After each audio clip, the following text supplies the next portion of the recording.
ntunuulidde saga eya Mama Guro nenzijjukira saga ya Mukunja ne Shiba. Mukunja yajja Shiba ku street n'amulabirira, bannange Shiba n'anyirira n'atandika n'okutambulako mu mawanga munnange amalala.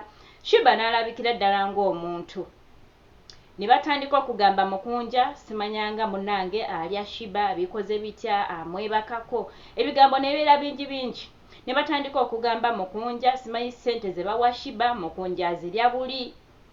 Bannange bantu bayogerera Mukunja, abantu bayogera Mukunja mpaka Mukunja bwe yakoowa oba ne yeekyawa n'asuula Shiba n'amuza ku street n'amuta. Shiba yamala okutereeramu abafamily batandika okuvaayo.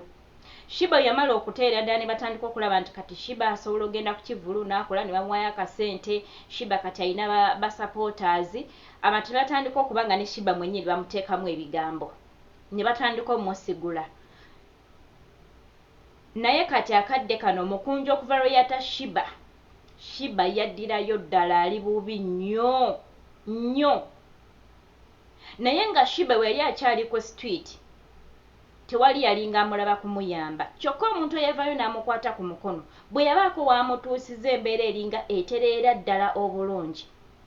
Abantu ne batandika okusituka ne boogera ebigambo ebyawa n'ebyawa mpaka nga bamulemeseza. Kati yeemu yessaga eya Mama Guro noono omuwala Fuutu. Fuutu abadde ku street nga Fuutu tewali amuyamba. Fuutu ne baamukwata ku mawulire ng'agenze Namugongo. Awo wonna abalala bakwesanga mukozese kumuggyako content, kumusanga ne bamukwata bu video kola content, kumufunako views na likes. Naye ng'era bonna bamuleka, nze naako basireebu bennyini naye bonna era baamulekanga ku street nga tebalina bye bamutadde bamuyambira.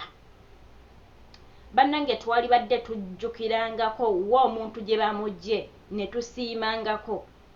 Ate bw'oba okimanyi nti omuntu tolina gy'ogenda kumutuwala nawe togenda kumuyamba, tomulemesa muntu amuyamba. Mama Guro yakwata Fuutu n'amutandikako mpola mpola. Fuutu kati afuuse omuntu. Bino byonna ebyatuusewo twali badde tubirabanga ebiri emayina ne tutunuulira Mama Guro kyakoze. Andi ekintu ekirumizibwa nti Mama Guro alya Fuutu ebisiyaga, tewali muntu n'omu aliyo. Andi eno ensi nga bwe tugimanyi, Omunnayuganda tayagaliza ng'ayagala okusuula asobola okufumba ekintu kyonna. Omunnayuganda ng'ayagala okusuula asobola okukozesa ssente n'agula abantu. Ne bavaayo ne bakulumiriza naye nga byonna bye balumiriza si bituufu. So byonna ffe twali badde tubirabanga mayina. Bannange ne tutunulira Mama Guro. Ate first of all Mama Guro, yes, omuzungu yavuddeyo n'ayogera bukimu, yabadde photoshoot whatever. Naye ate ne Mama Guro yamaze n'avaayo n'ayogera. N'agamba kituufu twali tukolera Hope Shifa Kalango, tulina business eya esiba abagole, tutunda gomesi ne makeup tumukolo w'abagole. Naye abantu bayongedde kwongerayo bintu wala. Waliwo Senga Acid ono. Bane simanyi Senga Acid naye yafuuka ekirala ku app eya TikTok eyo. Senga Acid anoonyereza buli kimu n'ebimukwatako n'ebitamukwatako. Ayagala okulaba nti ye oba ayagala okulaga ensi nti ye w'amaanyi nnyo. Naye nze kyemmanyi kimu nti gwe bulwolwana okusuula munno okumussa wansi, olunaku olulo lugenda kujja. Olunaku lwo lugenda kujja kubanga buli kyokola olina kisasulira. Fuutu ono singa akwatibwa n'asuulibwa ku kkubo, Mama Guro n'amuta. Buli muntu akibaddemu omukono okulaba nti balemesa Mama Guro okubeera ne Fuutu, ogenda kugabana ku maziga ga Fuutu. Ogwo omusango omugugu bagenda gukuteekako. That's why people batuuka ne balaba nga waliwo ekituusa obulamu ne busiraana nga tamanyi, agamba siina gwe navuba, siina gwe nabba, siina gwe nakola ki, siina gwe naloga. Naye nga just bintu bye wayogera n'obeerako omulala gw'olemesa obulamu.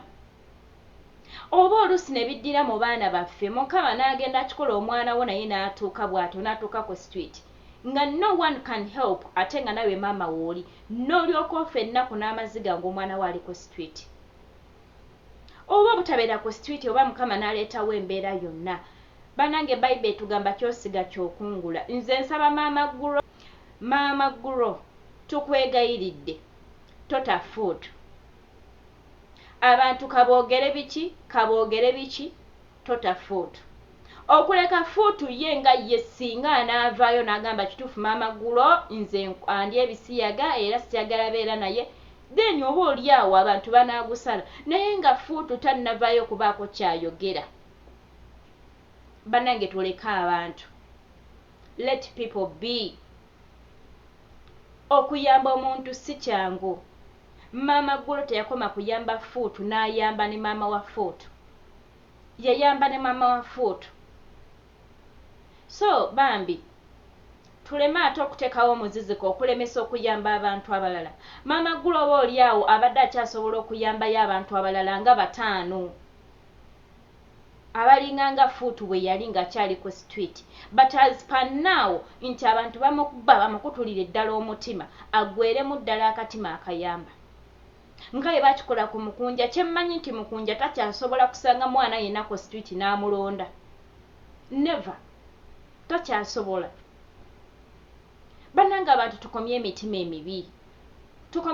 emibi bwe tulaba alina akalungi ne tumwogerera twagala nnyo okulaba abantu nga bali mu mbeera mbi awo tubeera happy naye ate wabaawo asituka n'agamba kamuyambe mumulaba nga atereddemu ate ne musituka bwe bite ebyamukunja ebyali paka bwe yakasuka Shiba ku street naye ku bonna abaali ne Mukunja nga bamuwalampa bamukolokota nga wayise obubi Shiba nga bwamukola ki tewali yasituka kuvayo genda kujja Shiba ku street till now n'olwaleero bali mukolokota maama Guro abaagala agobe fuutu oba bamusuuze fuutu no one is going to help fuutu taliyo agenda kumuyamba so bannange abantu abamu tukomye emitima emibi abantu abamu tukomye okwagala okulaba bannaffe nga bakaaba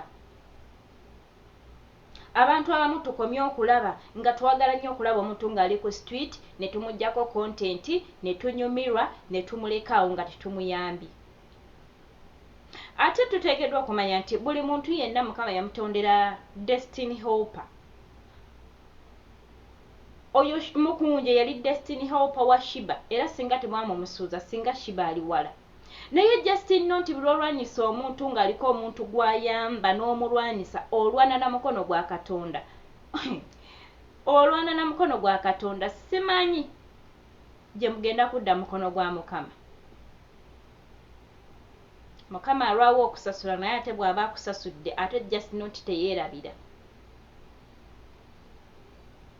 kati ne maama Guro ye destiny helper wani wa fuutu ne right now abantu bamulwana na mukono gwa Mukama mulinde fuutu bw'anaafuutukayo n'avaayo n'agamba bannange nze nkobera ne maama Guro ankuba some people bagambye embwa era amukuba amusibira mu dduuka n'amukuba simanya amutokyalinga abamu ne bagamba simanya ngera fuutu omulaba atya maama Guro yes omwana alina okula nga awa abakulu respect omwana alina okula nga akimanyi nti munnange abakulu olina obbawa respect fuutu kati mwana ewa maama Guro alina okumukuza mu nkuza nga maama yena gye yali kuzizzaamu omwana so talina kumukuza nagalaale olw'okuba nga si mwana we tewali kintu kisinga kumenya mutima gwange amuyita mwana wange you know mu mbeera eno yalibadde takyamuyita mwana wange naye amweyitira mwana wange muve ku mwana wange so bambi maama Guro tumwesonyiwe tumuveeko you wait fuutu bw'anaavaayo mu lujjudde n'abaako byayogera kubanga era wabanga fuutu wayisibwa bubi kkiriza obagaana time will come ajja kujja ayogere naye nga fuutu tannavaayo kubaako kyayogera bannange tetulinnya mu mukisa gwe tetulinnya mu mirembe ze tetumuzza maziga kyenyinza obbagamba naye nga twagalize tuwena emitima egyagaliza bamikwano buli lw'oyagaliza naawe ojja kufuna buli lw'olabyeko munno ng'alina gw'ayambye n'osanyuka n'oba tolina ky'otodde oba olaze omutima omulungi. Video kanjikobe wano ba mikwano mubadde balabi balungi wona wosinzira okuba nti olaba video zange mukwano okola kyamannyo nnyini ddala. Wensabira gwatanaba kubanga ate munange otwegattako wansi wa video eno waliwo akagambo subscribe osobola okakwatamu. Bw'omala okakwatamu waliwo akalala akajja akalinga akade nako osobola okakwatamu. Ako okakwatamu akade buli lwe ntaddeyo akavidiyo ofuna notification YouTube ekwereza akamessage nga bagamba nti nina akavidiyo kentaddeyo. Ate gwa commentinga no likinga oba no sharinga okola kyamannyo nnyini ddala okuzimba channel wamu n'okutambuza ate video nebanga yeeyongerayo ku bantu abalala. Mukama bampere nnyo omukisa, musibe bulungi, musule bulungi, weeraba.